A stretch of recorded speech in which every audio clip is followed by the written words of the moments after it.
Hello viewers, மேலும் பல புதிய தகவலுடன் உங்கள் ராம். இந்த வீடியோவில் நம்ம என்ன பார்க்க போறோம்னா, உங்களோட மொபைல் மிஸ் ஆயிடுச்சுன்னா அந்த மொபைலை எப்படி ஈஸியாக கண்டுபிடிக்கலாம் அப்படிங்கிற விஷயத்தை பற்றி தான் நம்ம இந்த வீடியோவில் பார்க்க போறோம்.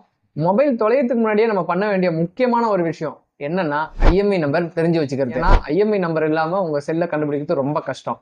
அந்த ஐஎம்இ நம்பரை எப்படி தெரிஞ்சுக்கணும்னா, போனோட பாக்ஸ்லயே ஐஎம்இ நம்பர் இருக்கும். அப்படி இல்லை நான் போனோட பாக்ஸை மிஸ் பண்ணிட்டேன் அப்படின்னா, போன் உங்க கையில இருந்தா ஸ்கிரீன்ல தெரியுற இந்த நம்பரை டைப் பண்ணீங்கன்னா உங்களோட ஐஎம்இ நம்பர் கிடைச்சிரும். அதாவது இது வந்து போன் தொலைறதுக்கு முன்னாடியே நீங்க சேஃப்டிக்காக எடுத்து வச்சுக்கணும்.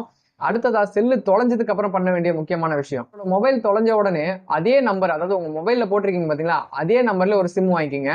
அந்த நம்பர்ல போன் அண்ட் மெசேஜ் ஆக்டிவேட் ஆகுது 24 ஹவர்ஸ் ஆகும். அந்த 24 ஹவர்ஸ்க்குள்ளேயே நீங்க அடுத்த கட்டத்துக்கு மூவ் ஆகணும். அது என்ன பண்ணணும்னா, போலீஸ் ஸ்டேஷன்ல போய் என்னோட மொபைல் தொலைஞ்சிருச்சுன்னு சொல்லி ஒரு கம்ப்ளைண்ட் ரெஜிஸ்டர் பண்ணிடுங்க. அதுக்கு அடுத்ததா பண்ண வேண்டியது, கம்ப்ளைண்டோட காப்பியை கையில வச்சுக்கங்க.